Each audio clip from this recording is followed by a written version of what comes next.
Qeveria e Kosovës e hapi kuletën, por e hapi kuletën për blerje të vota. Por shikoni tani që ka ndodhur, shikoni mashtrimin kolosal të kësaj qeverie.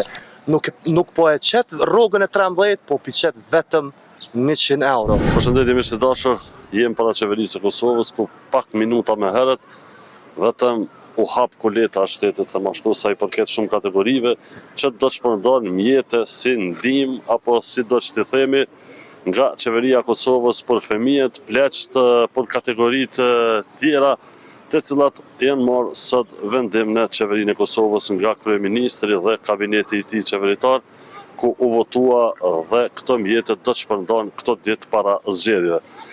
Për të biseduar rreth kësaj kemi Valon Prestreshin ku do të flasim lidhje me këtë vendim të qeverisë, se si e sheh zoti Prestreshi këtë dhe si do të ndikojë kjo në zgjedhjet e 7 qershorit. Përshëndetje zoti Prestreshi. Përshëndetje. Mirë e the që qeveria e Kosovës e hapi kuletën, por e hapi kuletën për blerje të votash, sidomos në kohën e zgjedhjeve.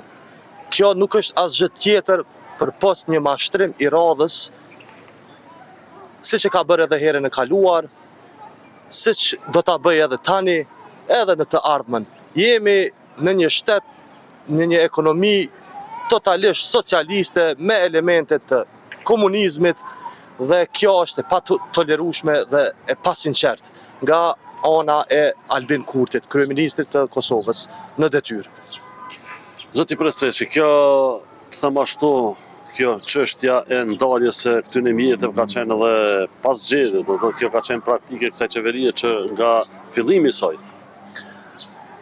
Edhe një herë po potencioj faktin, ne shumica e popullit është pajtuar që rroga e 13 e premtuar nga kjo qeveri ka qenë e mirëseardhën, sidomos sektori privat. Por shikoni tani që ka ndodhur, shikoni mashtrimin kolosal të kësaj qeverie. Nuk po e qet rrogën e 13, po piqet vetëm 100 euro të sektorit privat. Kjo asgjë tjetër s'është përpos mashtrim optik. Absolutisht. Si do të ndikojë kjo në zgjedhje tek elektorati apo tek ata që përfitojnë nga ky vendim i qeverisë që u mor tash? Populli i Kosovës po e sheh dhe e ka pa që 100 eurot e kaluara që ju ka dhënë shtresave të ndryshme kanë qenë absolutisht të pandikueshme në ekonominë e tyre familjare. Sepse me njëherë në një kohë shumë të shkurtë është rrit energjia dhe ato mjete që i kanë marrë nga 100 euro e kanë pagu faturën e energjisë më të lartë. Tani, momentin që të ipën këto vitra apo këto blerje votash me këto pare, prap do të rritet energjia, siç është premtuar edhe muajt e kaluar, por gjithashtu do të rriten edhe çmimet e ushqimeve bazë. Dhe prap asnjë efekt në treg nuk do ta ketë kjo ndihmesë dhe asnjë efekt në ekonominë e popullit, në ekonominë familjare të popullit. Disa të pyes pak edhe sa i përket fushatës e cila vetëm tash ka filluar edhe para se të vjen data 28 ku do të hapet zyrtarisht, por shumë tubimet, shumë ta manifestimet, shumë të gjitha partive politike. Janë zgjedhjet e treta që marrin brenda 15 muajsh. Dhe si do të ndikojë kjo në rast se nuk do të kemi një rezultat i cili do të jetë i kënaqshëm apo nuk do të kemi ndonjë kompromis partijak për të dalë nga kjo krizë, nga kjo situatë e thelluar. Fushata është duke ecur për mrekulli. Kemi një entuziazëm të jashtëzakonshëm, gjithandej. Themi që disa komuna, edhe komunat mëdhaja, kanë një rritje deri në 50%.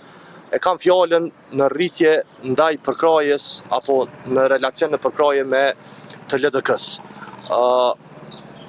Fillimisht ç'mos duhet bëjmë që këtë qeveri një herë për gjithmonë ta largojmë. Një herë për gjithmonë t'i themi mjaft ekonomisë socialiste, mjaft vitrave, mjaft mashtrimeve.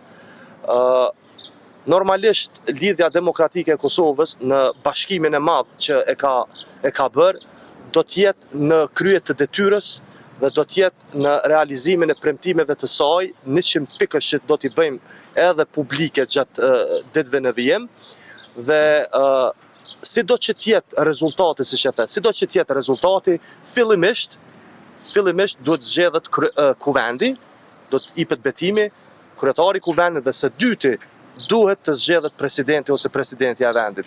Pastaj duhet shkojmë në çështjet e formimeve e institucioneve tjera. Ndryshe, siç e ka premtuar edhe kryeministri Kurti, në rast se nuk ndodh ky prap do ta çoj vendin në zgjedhje. Po nga ky entuziazëm, nga kjo fushat, nga këto parashikime, apo shihet që do të ketë ndonjë rezultat ndryshe i cili do të jep shpresë se do të ndryshojë diçka.